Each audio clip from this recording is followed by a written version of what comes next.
My charge is to talk about Gen Z. Remember, we started off this whole conference talking about 2032, and what's really important is understanding this new generation. And I love generational marketing. I love talking about it. I don't get to do it a lot, but here I get to. Gordon let me, and he's going to regret it. So let's start. First of all, I want to define what Gen Z, and do it kind of clinically. And number one is, we're talking about a generation that's born between 1995 and 2010, right? That's about 22% of the adult population right now, and they're currently 12 to 27 years old. So, if you're older, you're thinking, oh, it's those young kids. So basically anybody younger than you, right? You know, like that guy. Gen Z would be the first to tell you he ain't Gen Z. He's a millennial. That's a totally different group. We're talking about 12 to 27-year-olds. And you might be asking yourself, oh, first, these are the face of Gen Z. Amanda Gorman, David Hogg, Billie Eilish, Greta Thunberg, these are Gen Z people. And what's interesting about these, there's only one of them here that's a performer. The rest are known for something else, for something social, for something, some kind of justice. And that's important to Gen Z, and we'll get into that here in a little bit. So you might be asking yourself, why are we talking about Gen Z? They're 12 to 27. They're the young kids, right? Well, remember, the theme of this conference was looking forward to 2032. And in 2032, they'll be 22 to 37 years old. That's how time works, okay? So,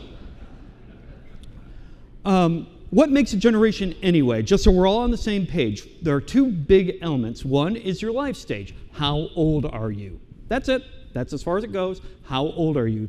The second part are current conditions. What's happening around the time, whatever age you are. For instance, if Russia invades Ukraine, the effect of that on a 16-year-old is different than on a 76-year-old. Same thing, two different ages, right? So you combine these things, they become cohort experiences. They affect people differently at different ages. Those cohort experiences, there are also markers in a generation. A marker is anything that happens during very formative years. And by formative years, I mean the teenage years up into 25, maybe even late 20s. Because remember, as my wife says, your skull doesn't completely fully form until your late 20s. You know, there's still a lot of development. You are becoming the person you are during teenage years and into your 20s. So every generation has its own markers. Gen X had its own markers. Boomers had its own markers. These are some of the markers for Gen Z. These are some of the things that went on while they were growing up, right? And they all had different effects on them. We're going to talk about some of these and how it affects anything. Remember, the whole theme of this is to understand how these guys are going to change marketing. And they will. Already have, actually. So I want to do something. How do you get into this mindset? All right? Because a lot of you I've talked to said, oh, I know about Gen Z. I've got kids at home. I know. I'm going to offer that, no, you know about your kid. I don't have kids, so I get to look at this pretty clinically and not be influenced by that. You might have a very extraordinary, one-of-a-kind child. Good for you.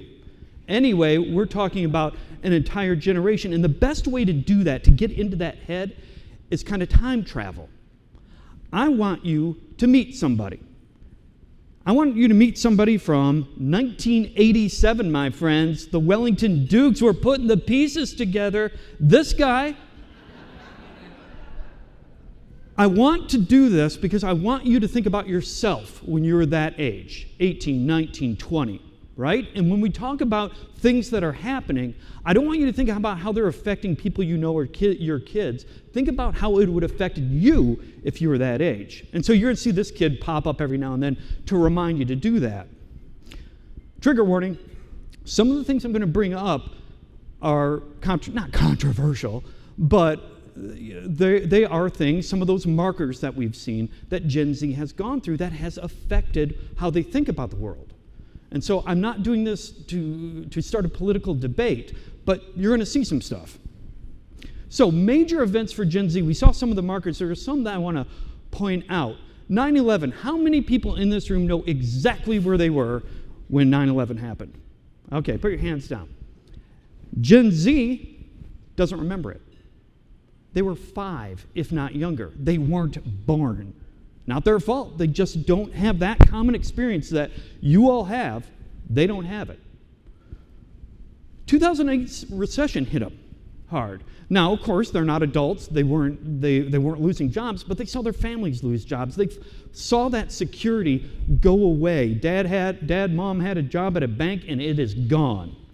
It's gone. That affected them, and it affected how they look at financial security. School shootings, that's part of growing up for these guys. Remember, Columbine was Gen Y. By the time Gen Z got into school, they had to deal with this. I didn't have to deal with it. The election of Barack Obama showed some kind of equality advancement. They saw that. That was a very impressionable thing. YouTube growth, the growth of YouTube, oh my Lord. We are going to see how YouTube has affected and directed this generation, and back and forth. And finally, COVID-19, these last 2 years. Now for us older folks, yeah, it sucked. But for these guys, remember how old they were. Imagine, hey, it's your 21st birthday, you get to go out to a bar, yay! Except it's July 2020. So what happens? That fundamentally changes things. And then we couldn't talk about Gen Z without talking about this thing. Smartphones and technology, they play a crucial role. So I want to talk about certain things, Gen Z and certain things. First one is Gen Z and education. Please understand, they toggle effortlessly between offline and online. Gordon and I were talking to some of the students from Orange Umbrella at the cocktail hour, and we were talking to him about TikTok, right? This is Gen Z. And he was asking, hey, are you on TikTok? Are you on TikTok? One of them said, yeah, I'm on TikTok right now. Right? I mean, we were having a conversation, and they were seamlessly going back and forth. And if they want to know something, they go to YouTube. If they want to educate themselves, they go to YouTube, because somebody out there has done a YouTube video on it. And they most of them always had connected devices in their home. This is mainly true of the younger Gen Z. They've always been able to just ask the house a question about homework. Just ask it. This addiction to technology, I've heard this from some people, or they're addicted to their phones, or they're addicted to technology. It has its positives. It helps them be a little bit more advanced. They understand things a little bit faster because of this. And it's not an addiction. That's the other thing. I think it's unfair to call it an addiction because they've always had a smartphone. It's like the first guy who ever wore pants, right? Would you call him, he's addicted to those pants. He's always has those pants on. Or addicted to a car or anything like that. This is something that's always been there. Why not lean into it? Okay, so let's look at this. These are social media platforms, obviously, right, in kind of alphabetical order. This is what percentage of Gen Zers rely on these social media platforms to research projects. Now, which one do you think goes to 47? YouTube, somebody said it down here. Yeah, there you go. YouTube, 47% say, yeah, I go to YouTube to research projects. Most trusted source of product recommendations? Not surprisingly, okay, family, friends, I'm sure. Yeah, all right, that makes sense. They're younger. Couple things here. Look how close friends are to family as far as influence goes. Next up, look at the other things. 11%, I know, small number, right? 11% influencers, creators I follow. Again, put yourself in their shoes. I didn't follow. If I followed somebody when I was their age, I'd probably get a restraining order, right? So there's 1 out of 10 of them that turn to an influencer or a creator for product recommendations. Let's talk a little bit about Gen Z and money. I talked a little bit about the recession, and it really had an impact.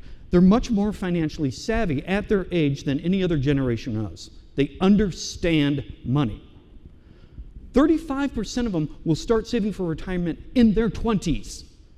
I was saving for keggers. These guys are saving for retirement. 10% of them are already saving for retirement. They know that, and they have to save for it. A lot of them are too young, obviously, especially the younger, to invest in crypto. But I'm telling you, if millennials in the room, they're watching you, and they're watching what you do with crypto.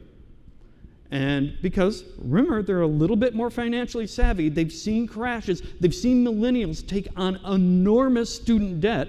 They don't want any part of that. Venmo is absolutely the currency of Gen Z. And as I said, they are saying yes to college, but no to debt. I see what happened to them. I don't want that. But I want education. So they are saying yes to colleges, but no to taking on a lot of debt to do it. So where does Gen Z get their money from? Okay, number one, I'm sure a lot of parents in here are going, yeah, they get it from me, that's right. 38%. And the rest look interesting. But there's one I want to point out, and that's this guy right here, the side gig. And let's bring back him. Do you think that guy had a side gig? Do you think he even knew what a side gig was? These young people are already there, are already having a side gig. It's the third one, 23%. Damn near one out of four have a side gig. Gen Z and community. They grew up more connected to more people, right? Because they had these things. And by that, I mean this phone. You know what I'm doing. And so that generated a different kind of community, being able to talk to anybody across the globe. And community means something different to these guys. And a lot of us in media, when we think, us old-timers, when we think community, we have that synonymous with local a lot of the time. Community, local, community news, local news. For Gen Zers, community is something different. Community is an ability or a group of people that have like interests, that I understand each other. They could be anywhere, not geographically based. They understand local. You say local, yeah, that makes sense, local. Community could mean something different. So be aware of that when talking to them. And what is local to a Gen Z? Local they get. But if you're using community and local synonymously, remember for them, doesn't connect. And there's this big sense of collaboration. If I can connect to everybody, I can collaborate. And we can do all of these things together, and it leads to more equality because we're all in this together. We're all around the same thing, the same interests. We're pushing everything forward together, a greater sense of equality than other generations had at the time, which leads to inclusion. So every generation fought for it. I'm not saying any other generation didn't fight for inclusion. Here's the difference with Gen Z. They naturally expect it. That's already there. Why wouldn't we be inclusive? Why? I don't get why we wouldn't be. Why is there any difference? And that was fought for generations before them. They're already there, which leads to more collaboration, as I was saying. Everyone has a voice. All voices are equal. When at 2 o'clock, when these guys get up on stage, I want you to ask them about this. Ask how they go about project work. What do they do? How do they get something done? The idea of a hierarchy in a company is, what are you talking about? Remember we used to make fun of millennials, no offense, that millennials would come in and they want to be publisher in the next 2 weeks, or GM in the next 2 weeks. With Gen Z, it's a little bit different where, what do you mean you mean the guy, I could go just talk to the publisher, right? Because we're all kind of equal. We're trying to do the same thing. So it's kind of flat, right? But there's a dark side to this whole collaboration and inclusion thing. Let's go back to this guy. And let's think about how this guy entertained himself back in the day. Well, we had sitcoms. How many people remember Must See Thursday Night, right? With Family Ties and Cosby Show. That didn't age well. But there were sitcoms, of course, movies in the 80s, 90s, movies we went out. This particular guy also liked playing D&D, but that's another story. But that's what we were entertained by. That's what influenced us, again, at this young age. What about Gen Z? First of all, Must See Thursday Night. What the hell are you talking about? I can must see anything I want at any time. So what is influencing them? And I posit this. They are surrounded by reality shows. If you don't believe me, here is a current list of reality shows they can partake in. They're growing up, remember, put yourself back there, they're growing up surrounded by this stuff. What does that do to somebody? Their reality shows are omnipresent. Unscripted material equals entertainment now for them. That's how they grew up. Unscripted material equals entertainment. So also, mundane activities have become a sport. We all watch 12 English people bake cakes. Bake cakes.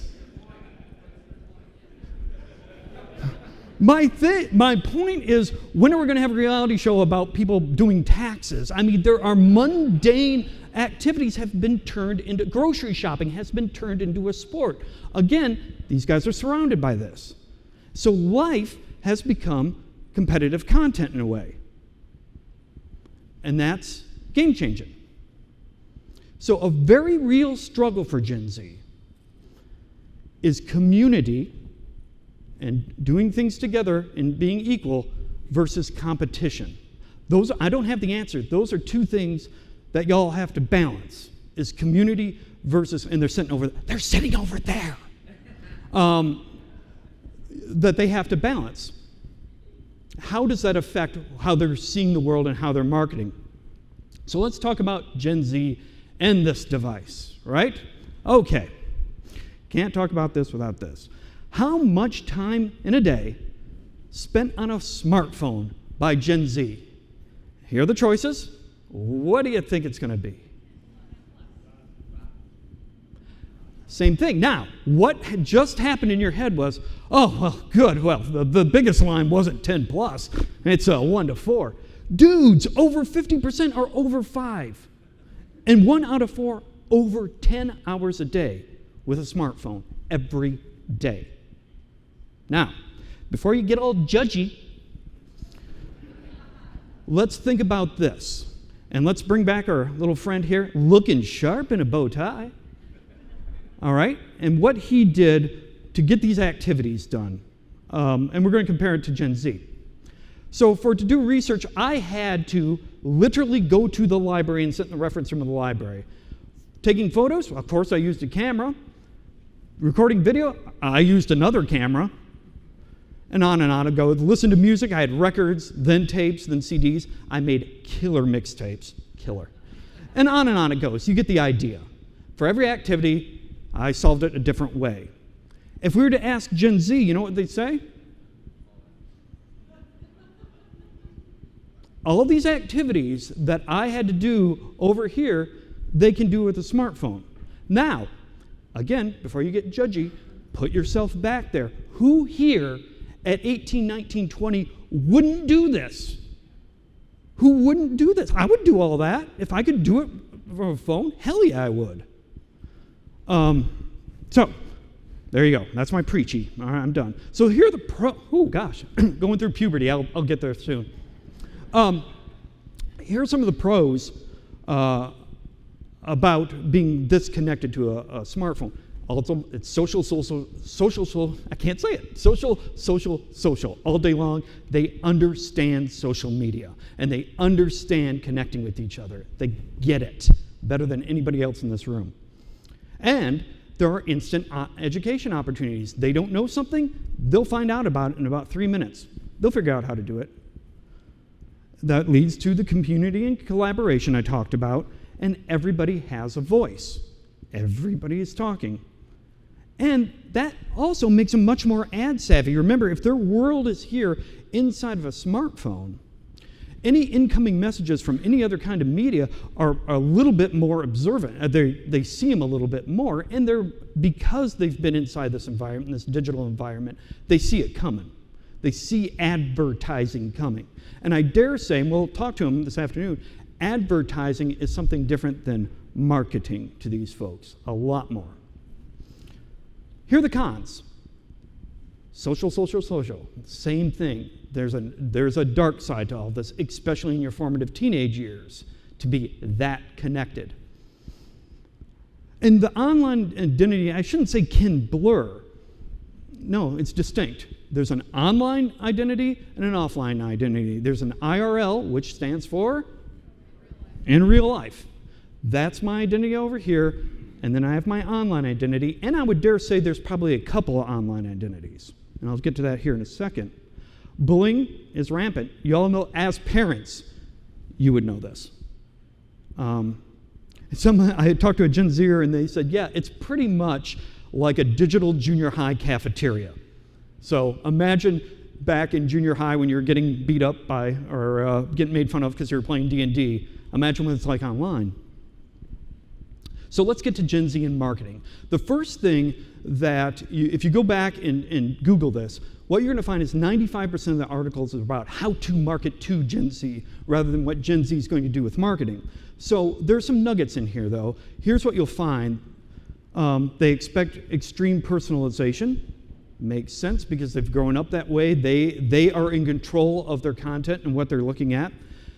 It needs to be a two-way conversation. That's what the marketing experts say. If you want to target Gen Z, it needs to be two-way because, remember, everything's equal and I can talk to any business I want. Why couldn't I? I can do it. What's the problem?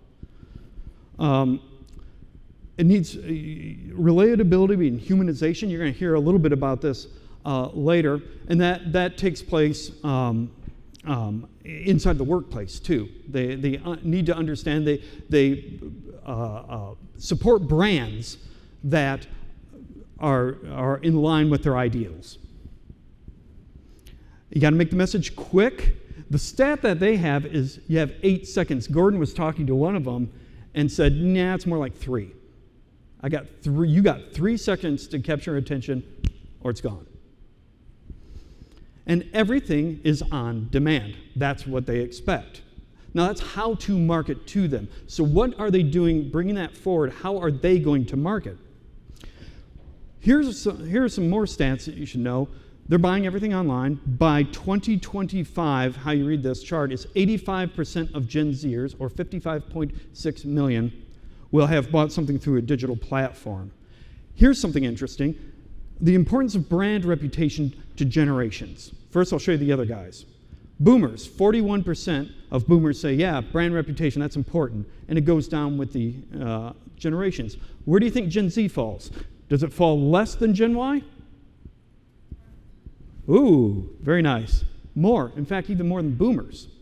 But it's a different kind of, what I'm concerned about in brand reputation is a little bit different. It's not that Yeti makes a great cooler. It's Yeti, and I'm making Yeti up, I don't know. Yeti stands for something, brings something to the table, is socially conscious. That's what's important in a brand. And that's what the kind of companies I want to work for, too. That's really important. I'll just click through that one. Desire for personalization and communication. These are the two high, in fact, let's do that. For Gen Z, entertainment had the highest demand for personalization. 57% of Gen Zers say, yeah, I want that content personalized. 43% beauty.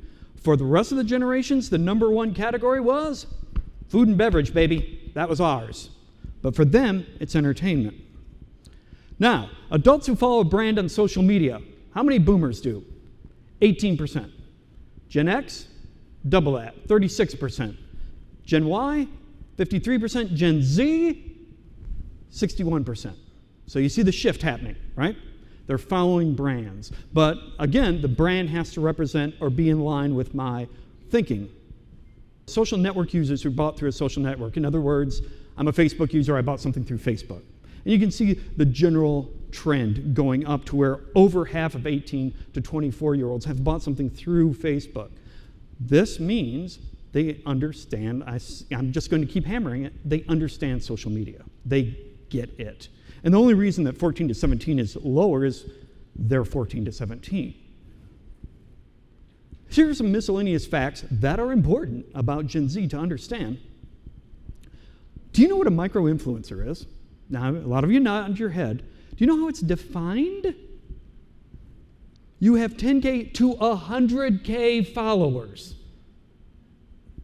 I'm going to say that again. You have 100,000 followers. You're a micro-influencer. 100,000, like bigger than towns. But that's how they're growing up. Yeah, they're probably nodding their heads. Yeah, it's a micro-influencer. Yeah. I was talking to a Gen Zer, and I was trying to get them to talk to me about marketing and say, okay, if you wanted to target, your client was a retirement home, who would you target and how would you target? And they said, smart, well, it's probably the kids who are putting the parents away, so I would do search and I would do this and that. And I thought, that's not the answer I wanted. Okay, what if you had something that you needed to target senior citizens? Thinking, is this when they're going to say newspaper, radio, TV? And they said, I get it, a senior citizen. Well, then I would do something that gets in front of old people. Like Facebook.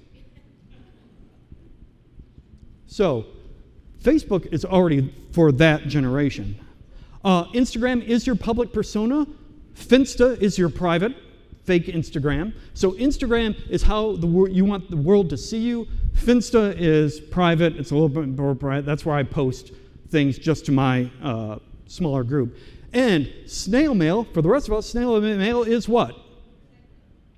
Is what? Recycling, yeah. Snail mail is printed material in the mailbox. For these guys, it's email. That's snail mail. The stuff in the box? Yeah, it's recycling. Somebody gets that, I don't know. Snapchat, if you wonder where Snapchat was all on this, it's kind of think of it like informal Instagram. So Instagram, I take 50 pictures to get the right thing and paste on Instagram. Snapchat, it's a little bit more informal. Okay, this is an important slide. Gen Y, we've always talked about Gen Y. When we've talked about generations before, we've said that Gen Y are digital natives. They've grown up with digital, they understand digital. So you ask yourself, what does that make Gen Z? If Gen Y, the generation before, has been digital, what can you say about Gen Z? And I think it's this. They grew up as natural content creators. They've always had the phone. They've always been posting. They understand about content creation. They understand how to get followers, how to get likes, or anything they want to do. Again, put yourself back in that time period. Imagine being able to create content all the time for people to view. They're understanding from a very early age what engages and what doesn't. This guy has no idea about content creation. Now, he's a handsome devil, and I don't know what the hand signal was.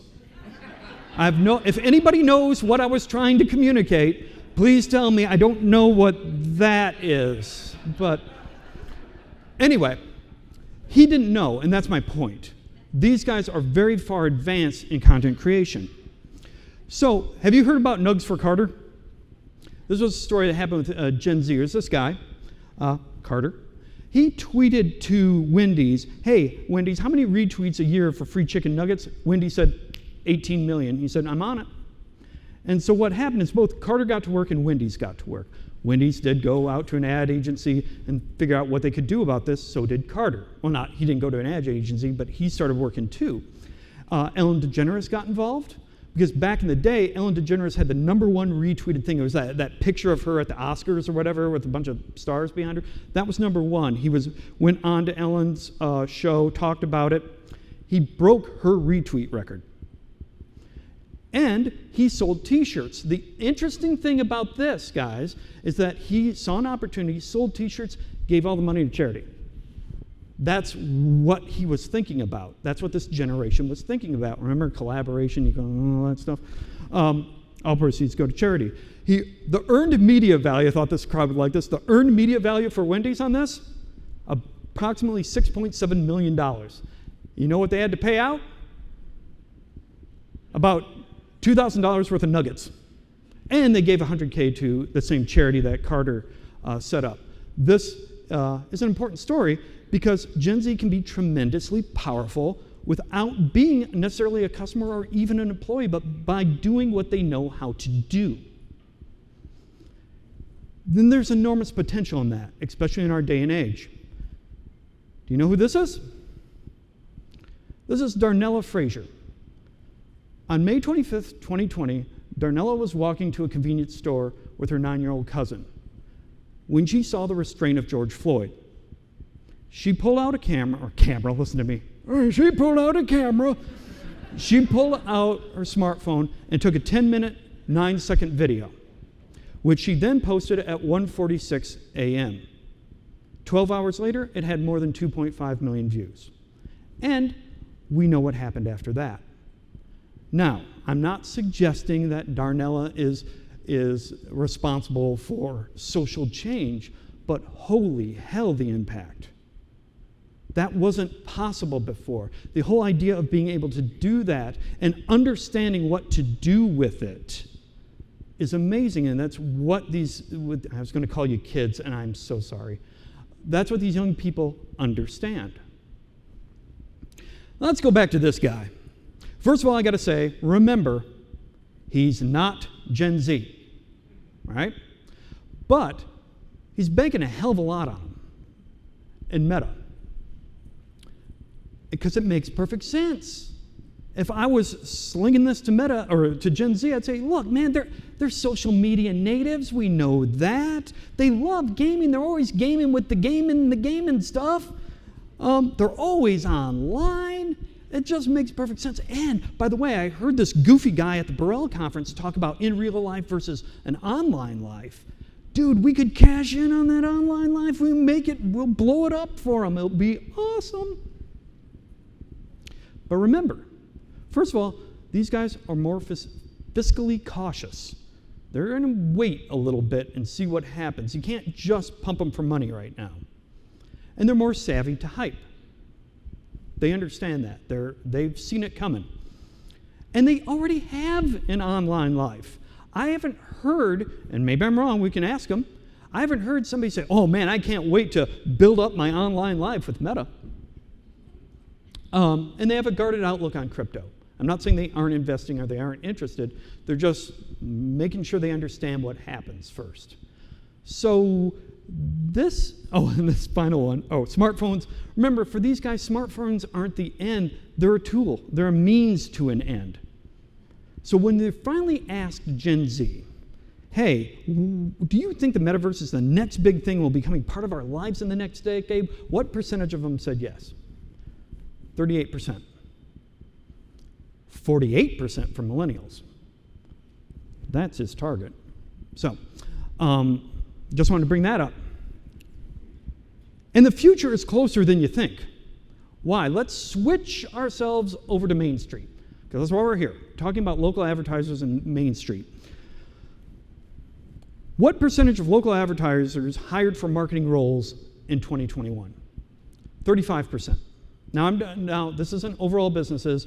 This is from our SMB panel and our survey. So we're talking to local businesses. 35% hired maybe not a full-time employee, but someone to do some kind of marketing in 2021. How does hiring marketing advertising roles compare to hiring for other positions and tasks? Well, it's all over. Some say it's easy, some say it's harder, some say it's no different. So there's nothing really there any particular way. Percent of local advertisers who considered finding qualified marketing candidates easy, how many of these people who hired said it was easy? 55%. Okay, so it's easy. It's not any real, depends, could be harder to find somebody, and a lot of them are finding, a lot of them hired, 35%. Know what percent said they're going to hire in 2022? 40% of local advertisers claim there's at least a 50-50 chance, if not better, that I'm going to hire somebody for marketing. Here's what they're looking for, and yes, I blacked out the first one there. When we give them a series of possible things they're looking for in marketing roles, this is what they said was important. How you read this, look at the creative thinking one, the second one down. 63% of local businesses said, man, creative thinking is important in the marketing role I'm looking for, while 12% said it is the most important thing. All right? Now, remember what I said about Gen Z and what they're really good at. What do you think the number one thing here is? So, if you're a local business, and that was your most crucial thing, who would you hire? Makes sense, right? So, what does all of this mean? Gen Z is here. Yay, Gen Z. They're here, they're a force. And they've brought all of those things and all of that experience they've had in the past 10 years to bear, and they're going to bear, and will bear in marketing. And you're going to have a panel of them up here this afternoon, and we really do want engaged. We want dialogue. We want for you guys to ask questions of these people. They are excited to be here, and they will ask any question you pose to them. So start thinking, start writing. They're bringing their experience to marketing, not advertising. And you'll hear that if you start to quiz them about advertising, listen to their answers. And it's more about marketing than it is advertising. They are natural content creators. They've been doing it since a very young age. And they don't see themselves as entitled, but rather, like I said, everyone's entitled, right? Because how I grew up, online, find my own clique, understand we all share ideas. Yeah, again, there are some dark moments there, but an ideal situation, and certainly what they want and expect in a workplace, is everybody collaborates. We're all kind of on the same page. Listen to them when they talk about how they get projects done and who wears what hats. You're going to see it isn't so siloed. That when I grew up or in corporate America, boy, this team didn't talk to this team, and there were walls everywhere. These guys are going to break down those walls. And one word, digital. It's digital.